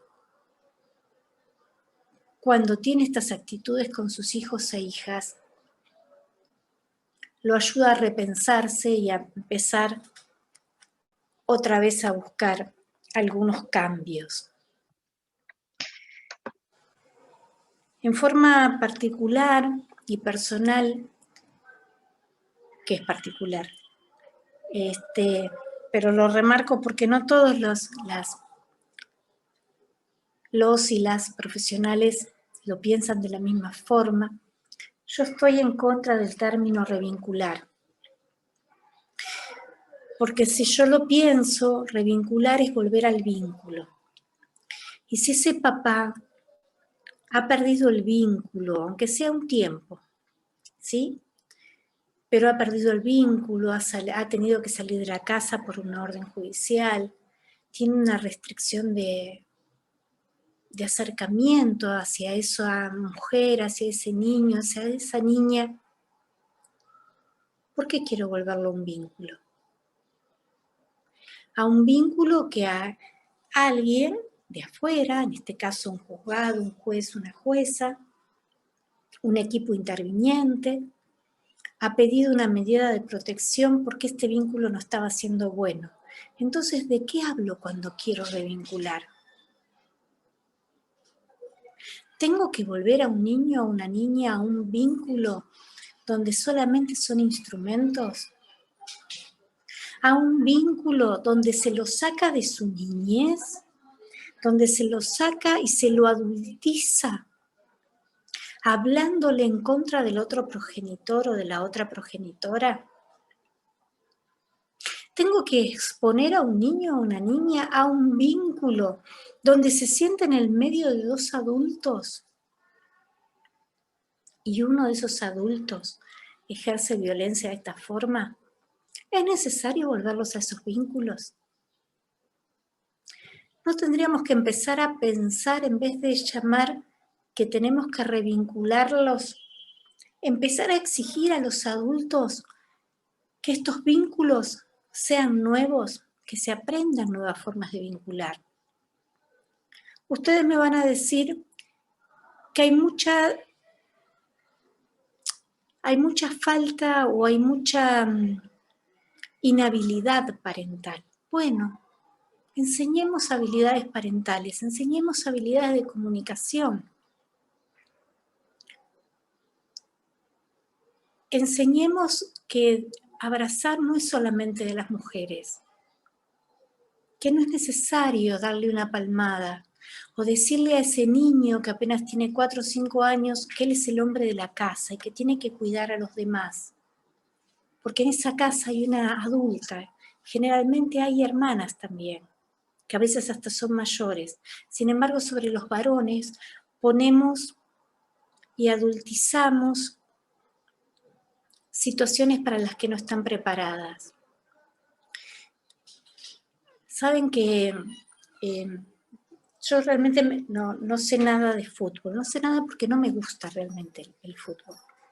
Pero con todo esto que pasó de Maradona, una de sus hijas, que creo que fue Dalma, hizo como una carta que se hizo pública los días de su fallecimiento, y ella decía que él le pedía que cuidara a la Jabru, ¿no? Y a su hermana, porque ella era más fuerte. En un momento dado esta chica dice, siempre pidiéndome estas cosas, ¿no? Como que siempre se le exigió más que ser una niña, y a veces a nuestros niños y niñas les exigimos perder eso, y los adultizamos, y las adultizamos, y nos olvidamos que tienen derechos de ser niños y niñas, y de que no les estemos rompiendo la cabeza.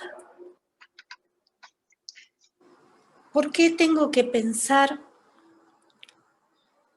en trabajar con estos varones que ejercen violencia en protección de estos niños y niñas?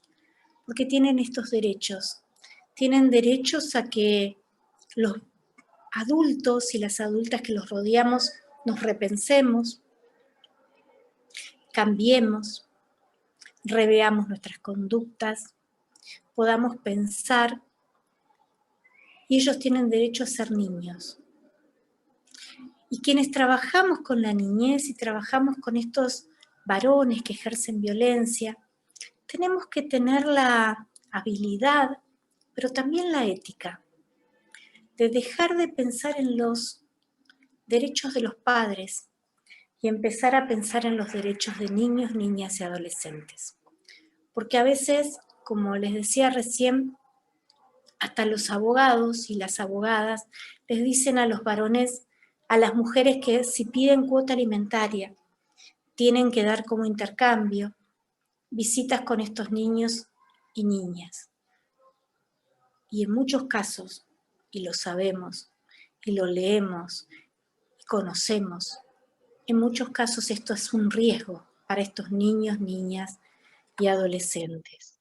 Entonces, como personas que trabajamos, como adultos y adultas que trabajamos en estas situaciones, empecemos a pensar qué tipo de informes hacemos. ¿Qué ponemos en el informe? ¿Qué vamos a priorizar? ¿El derecho del adulto o el derecho de los niños y las niñas? El mandato social de que porque es el padre puede hacer lo que quiere, o el interés superior de estos niños, niñas y adolescentes. A veces tenemos que preparar informes que no son nada graciosos. A veces tenemos que preparar informes y sugerencias a los juzgados que son realmente antipáticos. Pero ese es nuestro trabajo. Pero esa es nuestra función. Pero para eso estamos ahí. Y se espera que cuando trabajamos, que cuando informamos, que cuando decimos, que cuando sugerimos, lo podamos hacer con ética. Esto no quiere decir que estemos exentos o exentas, en este caso, de temores, o de que no se me cruce por la cabeza cuál puede ser la reacción de estos varones.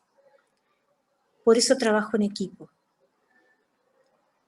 Por eso es necesario trabajar en equipo. Por eso es necesario el acompañamiento y el sustento de las organizaciones y de los dispositivos y de los servicios que nos contratan.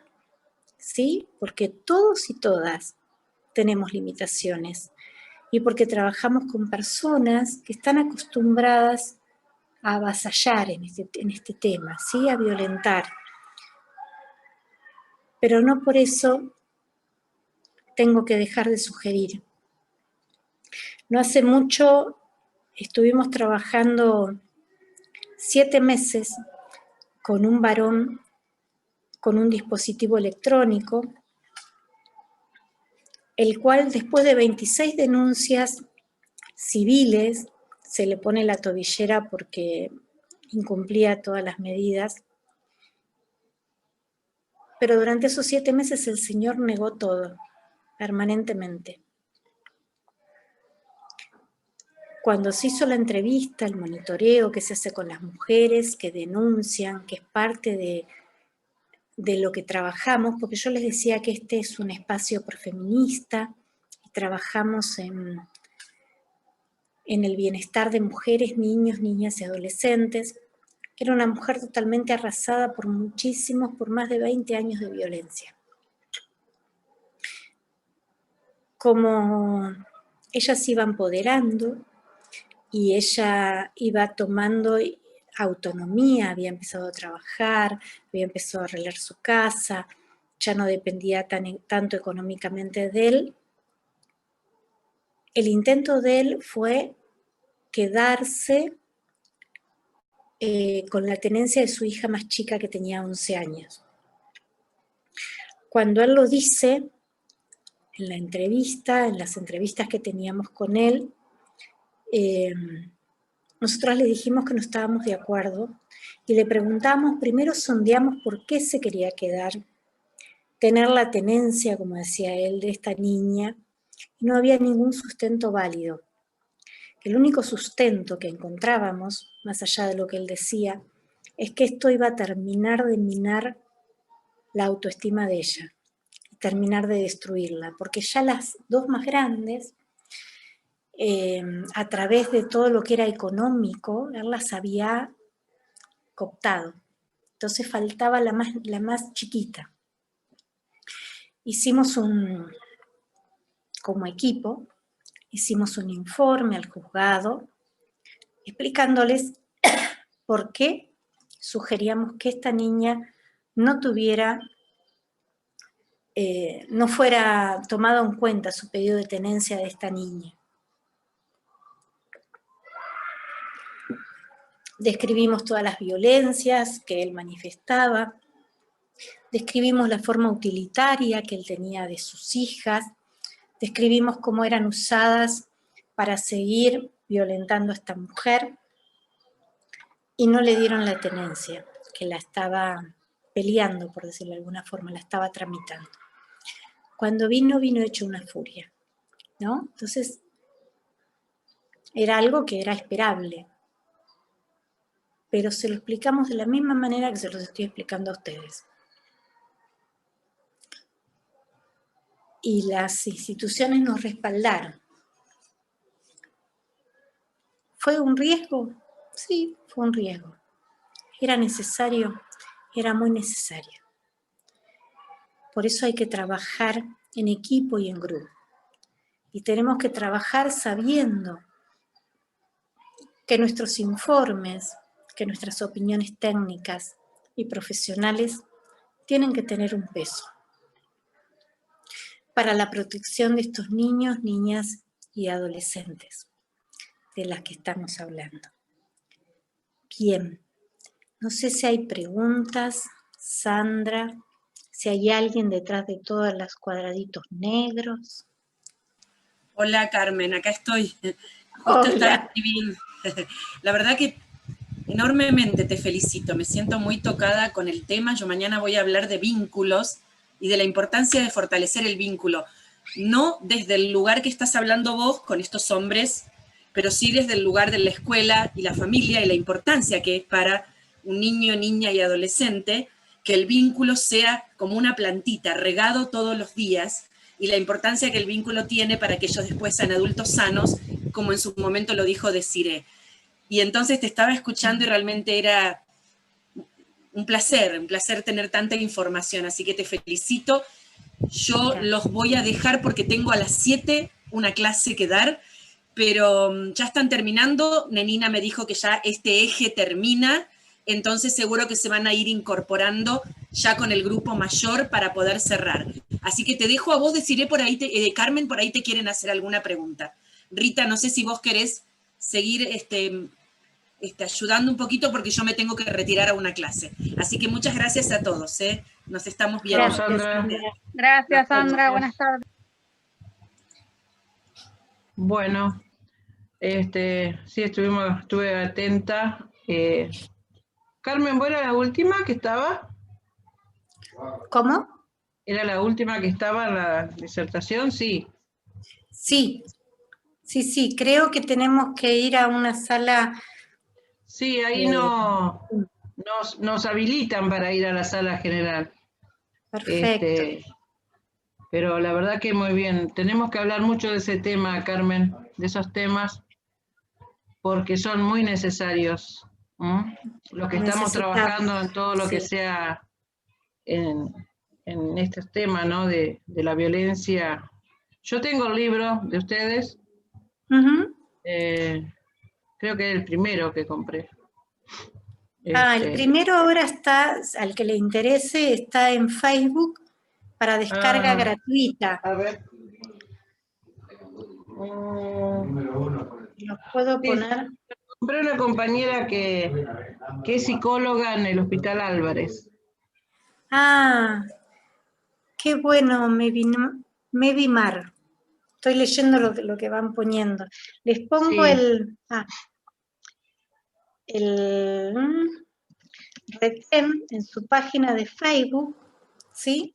Tiene el primer libro que se llama Violencia masculina en Argentina y tiene descarga gratuita.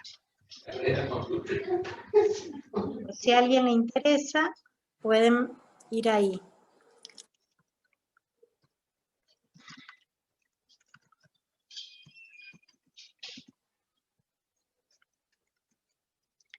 Esa es la página web.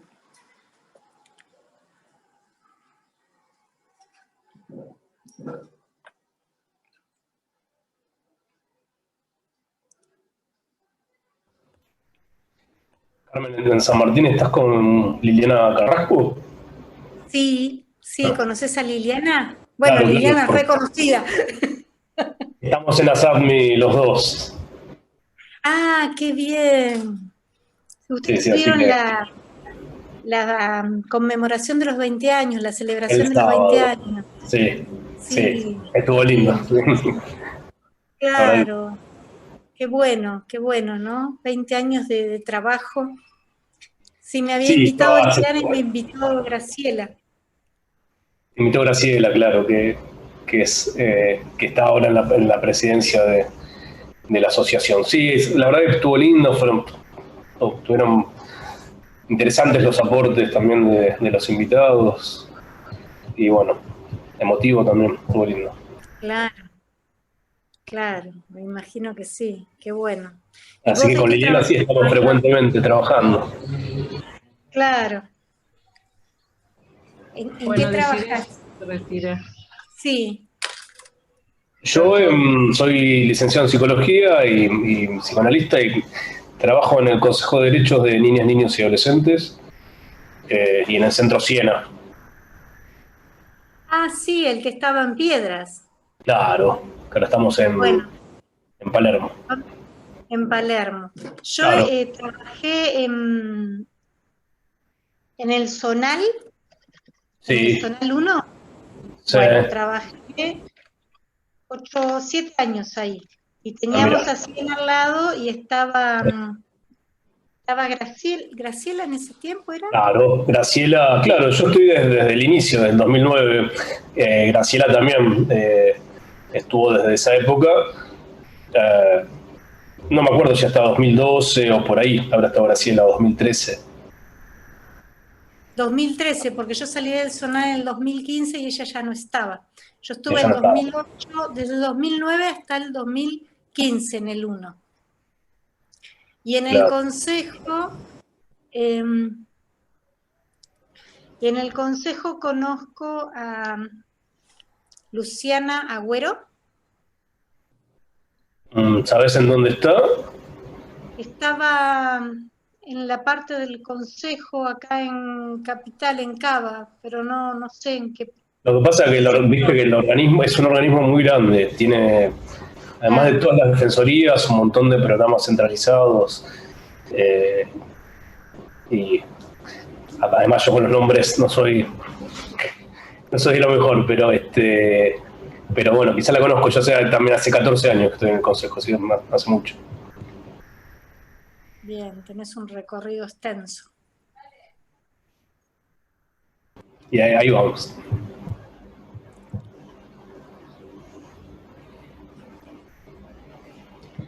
Bueno, esperamos, supongo que es Leonardo, que no sé si nos está escuchando, que nos tiene que dar el pase a... Creo que sí. Le podemos escribir a Nenina, si no, ¿no? Y preguntarle. Bueno, sí. A ver, yo estoy esperando. Nibimar, ¿cómo es tu nombre? Dice que es jueza de paz. ¿De dónde es? ¿De dónde sos? No me contesta. ¿No me escucha? Ella recién lo puso, a ver, espera que vamos para... Carmen, me encantó Carmen como juez. Trabajo en violencia y la revinculación debe tener un cambio de mirada y de significado. Sí, pero no, Viviana Melo, Melo. pero no sé de dónde. Viviana Melo. Hola, ¿me escuchan? Sí, dale. Un gusto. Bueno, estaba ahí tratando de operar con los sistemas informáticos, pensé que no estaba habilitado el micrófono, pero sí. Sí, soy jueza de paz de una ciudad de Neuquén, de la provincia de Neuquén, y la ciudad en la que estoy es Plotier. Sí, qué bien. Dentro del fuero de justicia de paz, una de las competencias que se nos da en aquellos lugares donde no hay juzgados de familia y demás, como es el caso de mi ciudad, el poder tomar por disposición propia de la ley provincial medidas cautelares. En esta época de pandemia ha sido el trabajo que nos ha ocupado, al menos en mi juzgado, el 90%, porque todo diferente de esto de que hablaban de los niños, la económica, la violencia social en la salud, no poder acudir a instituciones, los gobiernos, la violencia y con esto de los derechos vulnerados de su más amplia expresión. Sabés que se corta mucho el audio. Sí entendimos que como jueza de paz tenés que tomar las medidas cautelares en donde estás, que es en Plotier. ¿Está bien? ¿Está ahí? Sí, sí, está bien, sí. Mencionaba también que en esto de tomar las medidas se ve todo lo que estábamos tratando en este panel de la violencia hacia los niños, la violencia hacia la mujer, lo que mencionó vos, Carmen, en épocas de pandemia, obligó a que pudiésemos articular en red interinstitucional para asistir a las víctimas, desde el Ejecutivo Municipal, por ejemplo, en la asistencia social, con trabajo de psicólogos y equipos que pudieran elaborar un informe de las situaciones que se me planteaban y llegaban al juzgado para tomar medidas. Y todo esto que vos decías en un informe, lo importante que es en palabras la situación que de la víctima, ¿no? que me pareció súper enriquecedora tu charla y que en la práctica se vive sí.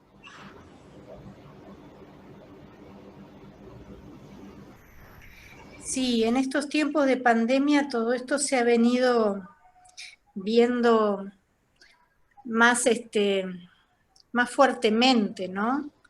Esto de la pandemia ha dejado, y esto de la pandemia también, del aislamiento, ha hecho que muchos niños y niñas perdieran muchos lugares de protección, por ejemplo los colegios, o lugares donde pudieran hablar, donde pudieran estar. Este aislamiento ha desatado mucho más situaciones de riesgo para ellos, ¿no? Y para ellas.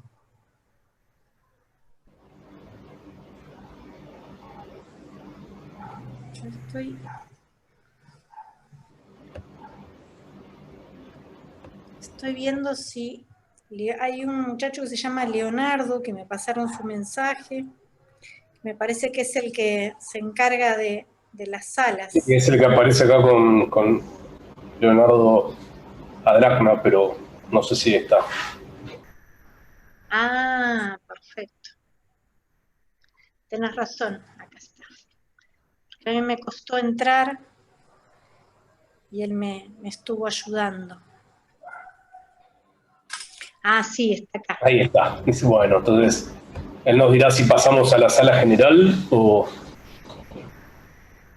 5 minutos, dice, y ya pasamos. Perfecto.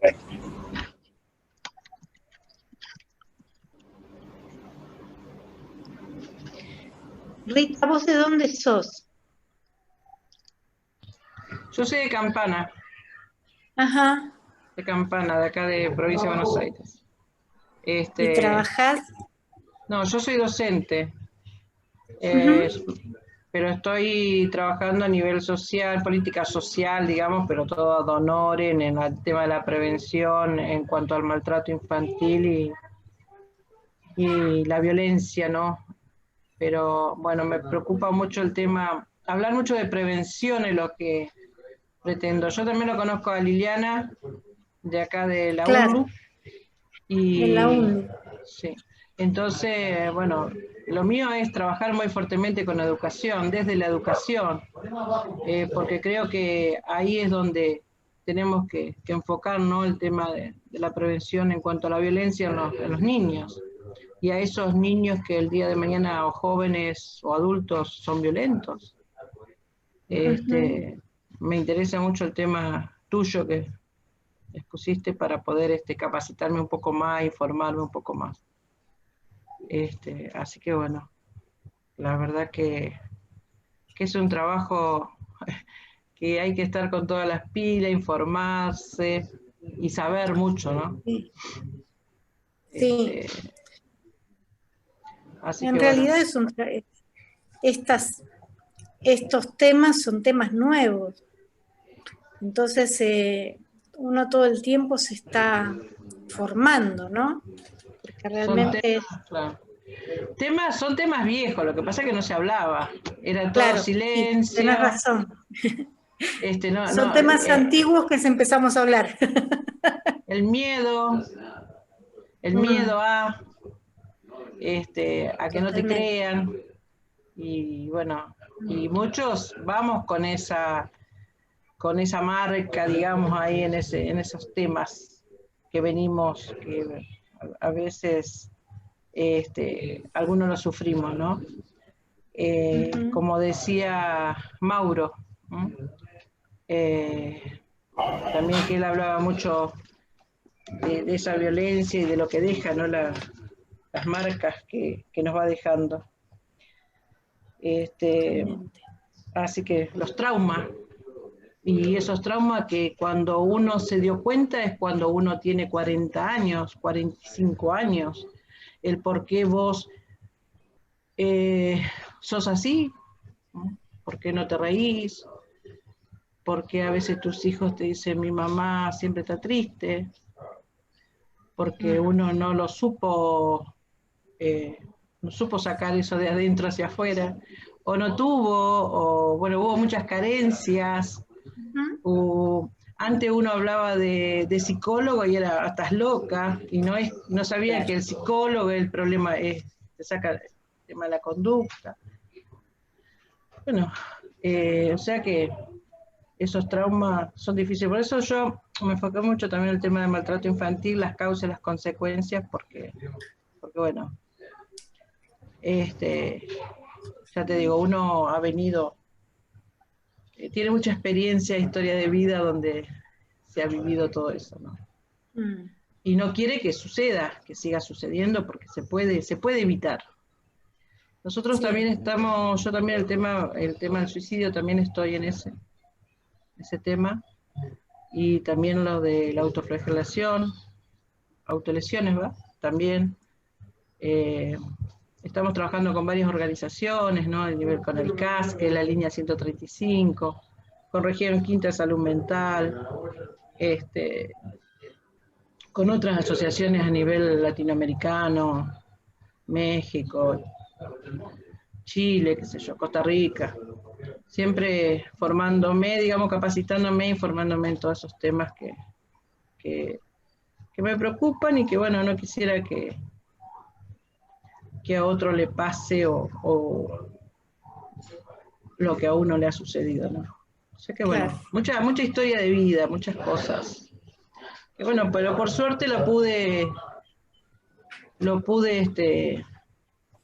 solucionar, no sé, pero sí lo pude hablar y lo pude sacar.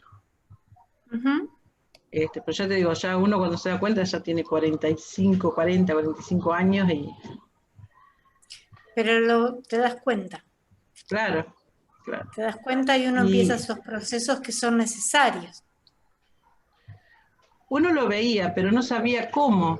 A mí me pasaba cuando concurría a algunos congresos, por ejemplo, los primeros que concurrí fue en el año 98, por ahí, a San Luis, y hacíamos algo así, tipo meditación, recordar cuando era niña, y siempre era todo, ¿viste?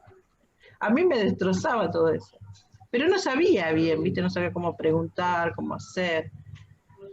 Y era feo, porque para mí me pegó fuerte eso. Y ahí fui descubriendo, ¿no? Todo eso. Claro. Bueno, después me capacité mucho en todo lo que sea de educación emocional, en todo lo que sea neurociencias también. Así que bueno, un gusto, Carmen, y te voy a llamar, te voy a escribir, un gusto a todos, y acá salimos de la sala. No. Saludos a todos. Chao.